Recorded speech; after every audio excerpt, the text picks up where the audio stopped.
MG ZS has recently been given a facelift. That means a new frock, revised interior and added features. But in the process, has it lost one of its key strengths, value for money? Well, for starters, this car has gone from 3 trim levels to just 2. The previous car had the Explorer base model, which has now been axed. That means this car starts from £15,995, whereas beforehand it would start from £12,495, which is a bit of a difference. You've got the Excite or the Exclusive. I've got the Exclusive, which would normally start from £18,295, but this model has got the 1 litre engine, the 6-speed automatic and this rather fetching dynamic red paintwork. So this car is around £21,500, which is a bit more expensive, but hey, Fiestas cost more money. What is included though? Let's cut to voiceover Aaron and he'll tell you more. Let's start with the new features, shall we? For the Exclusive, these include full LED headlights, front armrest, power folding mirrors, 10.1-inch touchscreen with Apple CarPlay and Android Auto, 360-degree reversing camera, heated front seats with electronically adjustable driver's seat, blind spot monitoring, automatic wipers, keyless entry and a digital driver's display. There is a strange quirk though. If you go for the manual version of the 1 litre Exclusive, you do also get a panoramic roof. Not really sure why you don't get that for the automatic, so if you do know, answers on a postcard please.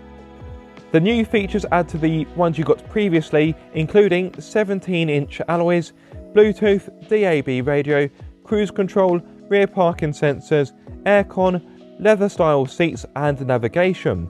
There's still no autonomous emergency braking though, so you may want to look elsewhere if safety is high on your list of priorities. For those of you on a tighter budget, you can opt for the Excite, which starts from £15,995. Standard features include 17-inch alloys, LED headlights, rear parking sensors, aircon, keyless entry, cruise control, leather steering wheel, 10.1-inch touchscreen with Bluetooth, DAB radio and smartphone connectivity. It is worth noting you don't get keyless entry if you go for the 1.5 litre engine. The boot of the ZS remains unchanged, which is by no means a bad thing. That is because you get 448 litres to play with, which is competitive in this class, but if you need more space you can of course fold down the 60/40 rear seats to give you 1,375 litres. The boot floor is adjustable to give you better versatility, and you've got a storage compartment either side, plus you even get a spare wheel. Oh MG, you spoil us, don't you? One thing I will say though, and this is more of a taller person complaint, the tailgate. It's yeah, you can bang your head in it, so MG, don't forget about us tall people, yeah? The rear is also unchanged, but that is by no means a bad thing, because even though the driver's seat is set for me, I'm 6'2", so I am of course a taller chap, I've still got a good amount of space back here. Just look at the amount of knee room and leg room I've got. Very impressive, and I can stretch back and relax. On top of that, headroom is also ample, so if you are blessed with height, fear not, the ZS has got you covered.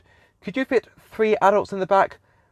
Probably too tight. This middle seat is quite slim, and you've also got a bit of a transmission tunnel. However, for 2 adults it will be just fine, and if you're more concerned about carrying children, then you do of course have ISOFIX points.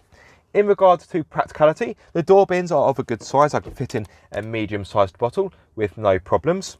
You've also got map pockets, a little cubby in the middle, and not 1 but 2 USB ports, so those in the rear can charge their smart devices whilst on the move. So overall, the back of the ZS is a pretty good place to be.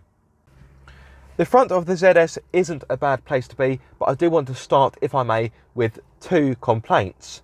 The first of which is the steering wheel. As you would expect, it does adjust for rake. Very good, yes. But reach, no. And for me, of my height, that is disappointing, because I would like to bring the steering wheel closer to me, because it is a little bit too close to my legs. However, as a plus point, my driver's seat is electronically adjustable, which is handy. Now, what is my second complaint?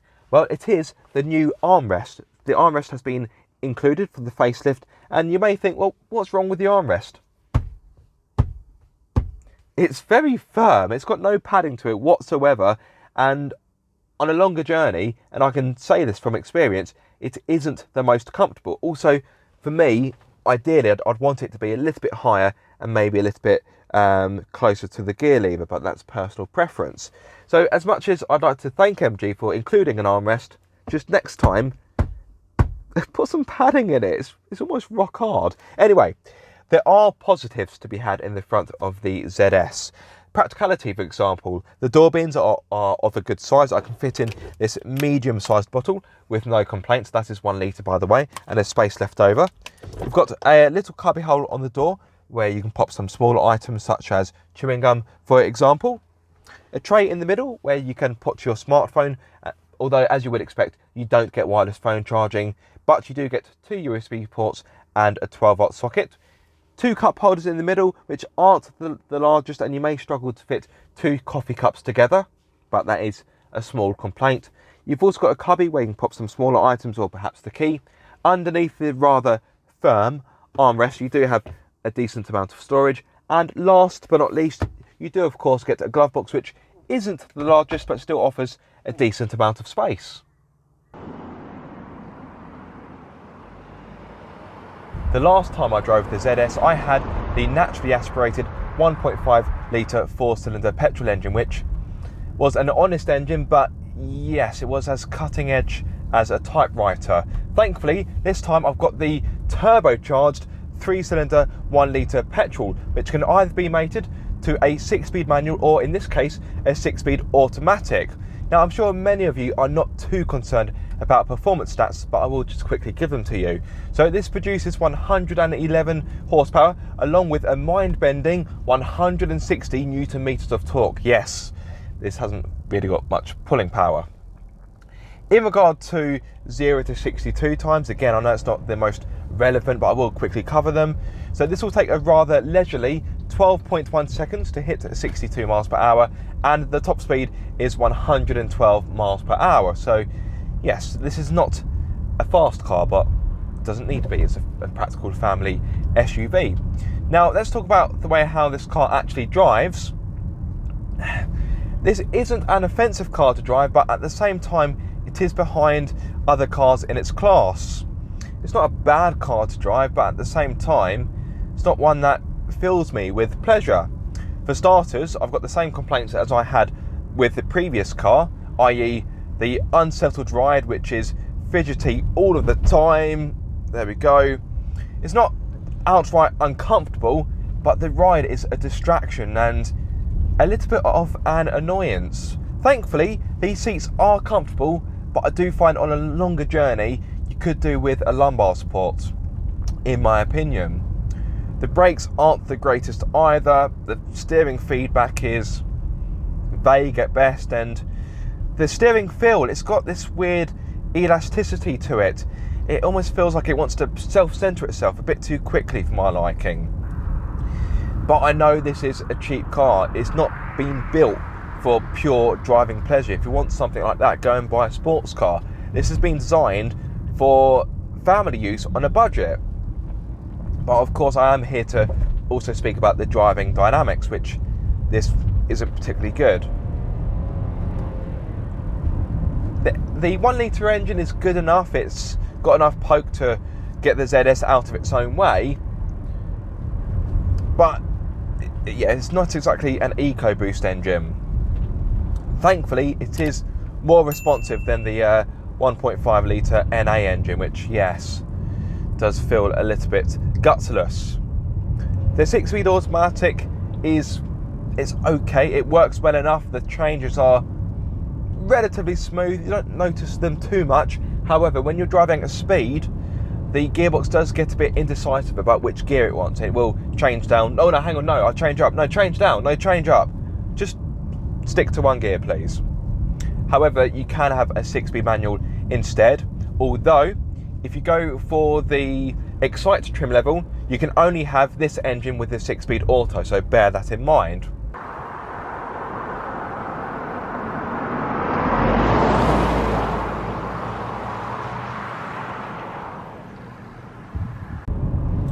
as much as this engine is better, it's still, yeah, that lacks a bit of responsiveness. But however, I think the 6-speed automatic could definitely be a factor there. In case you're wondering, you can't have 4-wheel drive in the ZS. It's front-wheel drive or nothing. So if you do want a cheap SUV that does offer 4-wheel drive, then you would need to look at the Dacia Duster. On the topic of the Duster, that is a cheaper car. For example, the range-topping version is £16,295, but you don't get heated front seats, a reversing camera or LED lights, so that is worth bearing in mind. And speaking of price, although this isn't the greatest car to drive, and although the interior is better, it's not quite as plush as, let's say, a Nissan Juke. Well, if you wanted a range-topping Nissan Juke, you'd be looking at around £27,000. That is a big difference. Let's compare it to a standard exclusive. That's almost 10 grand. That a 10 grand saving is not to be sniffed at, is it? Now, if you like your SUVs to have a lovely high commanding driving position, then you'll love the ZS, because even though I have got my seat set to its lowest, I still feel quite high in the cabin, which isn't to my personal taste. But if you do like to have that higher commanding setup, then you'll love it. In case you're really wondering, if you really wanted to be higher, I can show you how high I can go. Oh my god, I'm halfway to heaven. Yeah, that's how high you can be. Oh my good god, it feels like I've never been so high in my life. Oh, that's much better. Oh, I've got vertigo after that. Dear me. But it gives you an example of how high the seat can go. Don't say you don't get consumer advice from Car Obsession. In regard to refinement, this is another area where the MG ZS comes up a little bit short. Again, I know it's a cheap car, therefore soundproofing won't be quite as good as its competitors, but this car's only on 17-inch alloys, and the road noise is relatively pronounced. The wind noise isn't the greatest, so you may find this car a little bit wearing to drive on a longer journey. Having said that, I drove this from Worthing to Essex, which was a fair journey, about 2 hours, and it was better than I was expecting, so not quite as tiring as I may have expected. As you would expect from a high-riding SUV, there is a fair amount of roll in the corners, and as I said, the last time I drove this car, this hasn't got the same kind of MG heritage in regard to handling that you may expect. Yes, I know it's now got a Chinese ownership, well, it has done for quite some time, in fact, but you'd hope that the ghost of MG is still in here somewhere, but no, it's long gone. You can, however, change the steering weight, so you can do it via the touchscreen, so you can have urban, normal, or dynamic, and of course, that makes the steering heavier or lighter. In dynamic, the weight is quite satisfying, although it does feel rather artificial, and as I've mentioned, it does feel quite elastic, which I don't really like. At this point, you may think, Aaron, you've said a lot of bad things about this car in regard to how it drives. Are there any redeeming features? Well, yes, everything is quite ergonomic, it's easy to use. The touchscreen, whilst it is slow, isn't too much of a faff to use on the move. Visibility is very good, I've got no complaints there. The glassware is quite large, and you've also got blind spot monitoring as well. Let's talk about fuel economy. Well, even though this is a 1 litre turbocharged petrol engine, it isn't the most efficient. On a combined run, MG states this is good for 39 mpg, which in this day and age is not particularly impressive. In my experience, I think I'm doing about 37 mpg. Let's have a look. Oh, that ride, a little over 35, which, yeah, it's not exactly great, is it? Let's be honest. And neither is the CO2. This emits 163 grams per kilometre, which isn't overly green. Greta will not be happy. That means for the first year of VED, I believe, I may need to correct myself with a subtitle or a caption, you pay £555, and for a 1 litre petrol, that seems, yeah, a bit scandalous. If you're thinking about financing this car, which there's a good chance you are, you'll be pleased to know this is going to be very competitive. So if you were to go for the Excite, for example, per month you'd be looking at around £200, and that is with no deposit and 0% APR, and that is over 48 months. So yeah, a very competitive package. So if you are after a family SUV but you're on a budget, then this is right up your street. Just be prepared to have some compromises, such as the laggy touchscreen, the driving experience which isn't the greatest, a bit of a lumpy ride, but it has got redeeming features. It's not an offensive car to look at. Whilst I do think that the design and styling is a bit generic, it's not an ugly car, it's practical, it's well priced, and you get a 7-year warranty. So that for me really states MG's belief in its own product, that it's willing to offer a 7-year warranty. So guys, once again it is time for Ask Aaron, the segment in which you guys get to ask me questions about whichever car I may be testing.